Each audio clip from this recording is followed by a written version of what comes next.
Welcome to the ICC Review. I'm Isha Guha, and today we'll be joined by former Australian captain Ricky Ponting to talk some of the biggest news out of the cricketing world, including Virat Kohli's decision to step down as Test captain and his thoughts on leadership. Ricky, great to have you. You presided over one of the most successful eras of Australian cricket. First of all, I want to get into your head. What makes a good captain? Oh, you started with a nice, easy one for me, Isha. Look, first and foremost, I think it's really important that you're on top of your own game as a player. I think, the international game is a challenge enough as it is, without, not the burden, but the extra responsibility of being captain. And if you're not in control of what you're doing yourself, whether that be as a batsman or a bowler, as we've seen with Pat Cummins through the summer, or a wicket keeper, or what even potentially might happen in England over the next couple of years with potentially an all-rounder taking over the captaincy, you have to make sure that you're in control of your own game. I think it's also really important that you've got your eyes wide open to everything that's happening around you, and that's both on and off the field. I think it's important you have a perception of how your team is viewed in the public. It's really important you have a perception of, and a vision of where you want your team to go, and a really clear roadmap of how you're going to get there. And as we hear all the time, communication is such a vital part of leadership, whether that be captaincy or leading a business or a corporation. And I've always felt that the only way you can really communicate clearly with people is if you understand them as people and understand their personalities. So that's something that I learnt pretty early on in my stint, or just before, maybe even before I took over as Australian captain, is trying to get to learn your players as well as you can and as quickly as you can, and not just about how good their cover driver is or how good their outswinger is. Learn a lot about them as people, and then you can adapt your style of leadership to make them become better. So, I'm probably just scratching the surface there with some of the things that I've said, but I think if you look back through the history of all sport and probably all business, most of the successful leaders have ticked most of those boxes. And do you see that in Pat Cummins at the moment? And what were your thoughts on a bowling captain for Australia? Yeah, I do see a lot of that in Pat. I know Pat is very much a people's person anyway. He's a pretty relaxed character around a team. And I think if you look back to that last Ashes series, I think you could sort of tell that the mood and everything was quite relaxed around the Australian team, even the way that some of the players played. With Travis Head playing the way that he did, it seemed like, from probably coach and captain down, that he'd been given a bit more freedom, if you like, to go and be him and be himself and not try and be anyone else and play his own game. And, I think looking back on that Ashes series, Pat probably got a pretty easy introduction into Test captaincy, to be honest. There weren't too many times through the 5 Test matches, the 4 that he played, that he or his team were really put under too much pressure. But, when they were, and there were certain moments and certain sessions, I guess, in a few of those games where, Root might have got on top, or Malan was starting to play well, or, Broad and Anderson were in the middle of good spells. It just looked like there was a calm sort of vibe around that team. And that would be the thing I think that Pat would bring to the side first and foremost. He made it really clear as well that he was going to rely on and lean on a lot of his senior guys around him, with Smith and probably with Warner and even Lyon and Hazelwood only played the first one. But I reckon he would have lent on all of those guys at different times when, particularly in Sydney, probably when things got the toughest for them on that last day trying to win a game. But I had no worry about a bowler being captain, because I knew the sort of person that Pat was, and I knew that he'd handle it really well, and I think he did a good job. So you're saying a good leadership team around you is really important. We'll come back to that point in just a moment, but I want to move into the subcontinent. And the big news coming out of India is that Virat Kohli has stepped down from Test captaincy. Did that come as a surprise to you?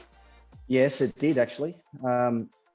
And probably the main reason why is I had a good chat and good catch up with Virat through the last IPL, actually the first part of the IPL before it got postponed. And he was talking then about stepping away from the white ball stuff, and about how passionate he was to continue on to be Test match captain. He said he just loved and cherished that job and that post so much. Obviously, the Indian Test team had achieved a lot as well under his leadership. So, when I heard it, and I think it was, or would be a couple of weeks ago now, I reckon, looking back. But I was really, really surprised because, as I said, you've only got to watch him on the field for an hour of a day's play, or watch a test match unfold to realise how much and how passionate he is about that job and about that role, and how much he wants his team to win, and how much he wants, the best for Indian cricket. So yeah, look, I was shocked, but then I start thinking about other things, and even my own time as captain. You know, I'm on record as saying that I probably think I played a couple of years longer than I probably should have in hindsight. I think I might have been captain for a couple of years longer than I should have in hindsight.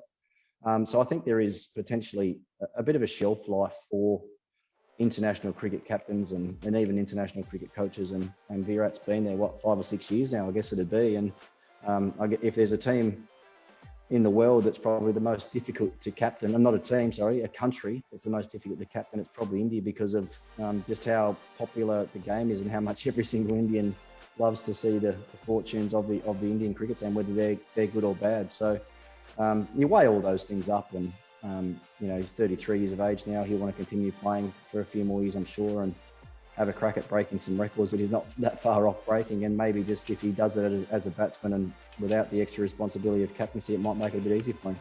From the outside, though, some of the things that you've talked about as being captain and the important things around you, including communication, did you see, as an outsider, some of those things breaking down? Oh, no, you don't, I don't think. I mean, it's one thing to try and judge a captain if you're sitting in a commentary box or sitting back watching the television, but and as I know, and you would very well know as well, so much of leadership and captaincy goes on behind closed doors and actually off the field. Whether it's just having a coffee or dinner or lunch, or catch up with someone to make them feel better about themselves, or, as I said earlier, just to learn more about those individuals. That's as much great captaincy, I think, or great leadership anyway, than actually making a bowling change or making a fielding change on the field. Those things can be not mean too much at all. It's more the personal human side of it. I think that's the big part of captaincy. So I can't judge that because I've never been in an Indian team meeting or an Indian team dressing room. But what I do know watching them play is they've since, while he had been captain, they were a fiercely competitive team that probably elevated themselves to positions in world rankings and things that a lot of people might not have thought possible. They've probably carried around arguably one of the best fast bowling attacks in world cricket for the last 4 or 5 years. No one would ever have expected that. And I think a lot of that is to do with what Virat brought to the team as, once he became leader. It was about, how disciplined are you, how hard do you want to work, how fit do you want to be? And it was all about following him. He set the example, and before you know it, you've got most, I won't say all, but most of India's young cricketers certainly looking at their test team that are towing the line. And I've coached a lot of these guys, work with Rahane and Ashwin and Rishabh and these guys, and they are exceptionally fit and work exceptionally hard. And I don't reckon that was the case before Virat Kohli started playing for India. Just in terms of a long-term successor, then you know a lot of these guys. Who do you think would be the right person to carry on?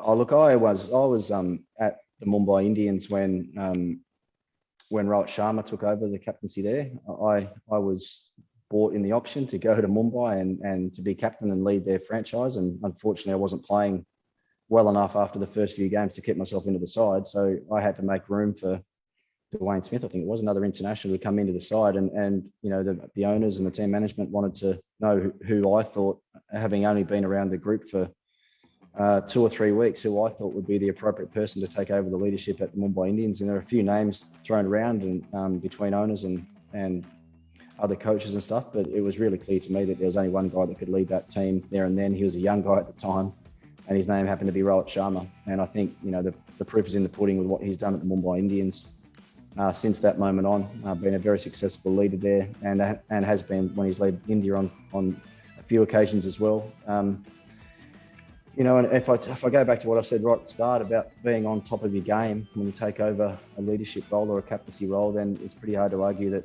he's not, with what he's done with his test cricket in the last 2 or 3 years. He's played as well as anybody probably in the world through that period of time, and we know how good he is as a white ball player. So, and they'll have a decision to make what they want to do with the roles as well, whether they want split roles or they want to keep the same captain through all formats. But and to be honest, I've worked with Jinx, Ajinkya just a great bloke, a very, very good player. Hasn't had his best little period with a bat in Test match cricket, but we saw what he can do leadership-wise in the series here in Australia last summer. I don't know KL well. His name's been thrown around a little bit. All reports I hear about him though is he's a terrific guy, and obviously he's playing very well as well, and got starting to put together a really good Test record, particularly overseas, which is impressive. So.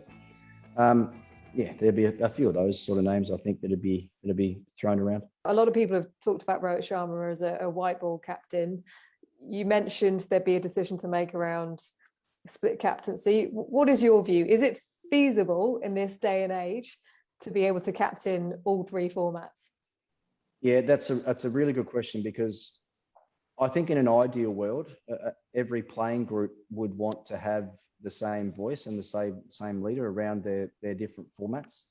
But whether it's possible for that person to play every game through the calendar year, with World Cups and big Test series and things being on, almost every year now, then that's the other challenge that comes up, and that's a challenge that's been talked about, I guess, as far as even coaching positions are concerned as well. A lot of teams looking at splitting coaching roles up around their international teams. So I think in an ideal world, and I might be a little bit old school with that, but even with coaching positions, I've always felt that if you can find the right person that is capable of coaching all three teams at the same time, that would be the ideal for the players. And I think the other thing with the captaincy as well is that there probably aren't too many players in world cricket that will find themselves in their country's best team in all three formats. So Rohit Sharma probably fits into that category. KL Rahul probably fits into that category for India as well. So as I say, it's going to be up to each country to make their decision on what they think is right. But in an ideal world for me, maybe as a bit more of an old school leader, an old school player that hasn't played the game for nearly 10 years now, I still think if you can manage the one captain or the one leader, that would be ideal. Just getting back to that Virat Kohli conversation, and he obviously wants to still be part of the Test team as a batter. Just how hard is that transition when you've been captain for so long to be able to just be a player in the team? Yeah, I must admit I didn't find that hard. My time was up as far as the captaincy was concerned. And if you think about when I stood down after we lost the quarterfinal or semi-final, whatever it was, to India in 2011. That was when I stood down from the one-day stuff and got back and realised that there's probably time for the Test stuff to finish as well. But the transition from that to player, and I made it really clear to Michael once Michael was made captain that it was his team now. I'm only there for you to ask me questions. I'll never question anything you do. I'll never question anything any of the players want to do. I'll sit back in the corner and just play my cricket like I did as a 17-year-old in the change rooms for Tasmania. And I think if India and Virat and the leaders around that group can handle that well, then I can't see how it won't be quite seamless. I think they'll still play the same brand because of the success that they've had under his captaincy. Let's say if it is Rohit, and as I said, I don't know KL particularly well, but if it's Rohit that takes over the Test captaincy, he's a very different person, both on and off the field than what Virat is. But I'm pretty sure, when they're on the field, he'll have the rest of that cricket team playing a very similar brand of cricket than they've been playing under Virat's leadership. So I can't see. I don't think Virat changed much from player to captain the first time. I think we all knew how aggressive he was and how much of a winner he was and how competitive he was before he took over the captaincy. I think just when you come into the captaincy, it's all about you and the cameras are on you more. And, he was probably a bit more outward with a lot of his body language and actual language maybe than he was as a player. But that's what comes with being a captaincy. I think that'll take another step down now because it won't be his team as such, but who knows, it might just unlock his batting again and we'll see the absolute best and brilliance of Virat Kohli for the next few years at Test level. Another reason why it was a bit of a surprise was because he was chasing after your record, 62% wins for yourself, Ricky, with 48 Test wins as captain. Kohli not too far behind with 40 and a 58% captaincy record. And you were second all time on the list. I mean, it's a pretty staggering achievement. Yeah, and it's probably more of a staggering achievement for for India than it was for us. I mean, when I took over, I come off captain a side that had been a dominant side in world cricket for a long time. Well, I mean, it wasn't the same side, obviously. Mark Taylor's handover to Steve Waugh and then Steve Waugh's handover to me. Obviously, they weren't the same groups of players through those few generations. But if you think about India before Virat, it was about winning a lot of games at home and not winning quite as many overseas. And I think the thing that improved most was India winning a few more games overseas. And that's something that he and all of Indian cricket have to be really proud of. And the other thing about it as well is that there was a real focus placed on Test cricket by the BCCI when Virat took over, and I think a lot of that's probably come from him as well, that they needed to start focusing more on Test cricket and winning more games home and away. So, but yeah, you'll have all those records and stats in front of you. I've got no idea about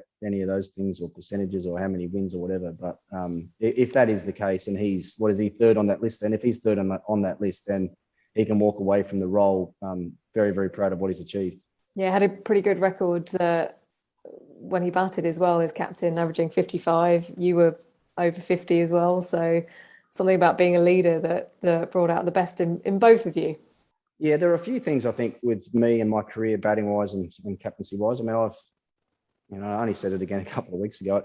I think the biggest thing in my career batting wise was the opportunity to bat up the order and bat at number 3. I came into the Test team, my debut at number 5, and then batted at number 6 for the first, 20, 30 Test matches. And that role for me, it was just difficult. I'd never done it before. I'd always been a top order batsman wherever I'd played in juniors and state cricket, and so getting used to that role was difficult. But also, might sound funny. I'm in an international Test team. I'm in a number 6 batter, but I didn't feel valued in the side. Batting at 6, I didn't feel like I was really doing much or giving much. I'd always aspired to be a number 3 batsman for Australia, and having to bide my time down at number 6 just didn't sit that comfortably with me. So when I got the opportunity to move up to 3, that made me feel a really valued member of the team with a little bit of extra responsibility anyway. And then the captaincy came my way and I was ready for it when it did. And even with that, I think there's a bit of a honeymoon period as far as that's concerned as well. You ever look at the record of most players when they've taken over as captain, their record generally goes up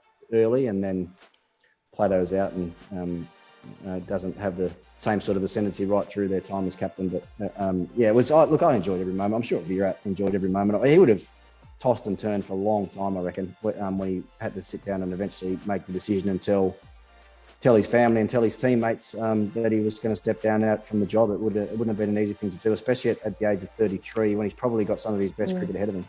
Yeah, well, you were a little bit later than that when you stepped down as captain. You talked about the fact that it was quite easy for you to slip into that player role after captaining for so long. But what about the flip side and the new captain coming in and them feeling comfortable with a senior leader like yourself being around the group and perhaps not feeling, vulnerable and also worried about what you may be thinking all the time? I guess that's something that needs to be managed and probably something that you thought about a lot as well.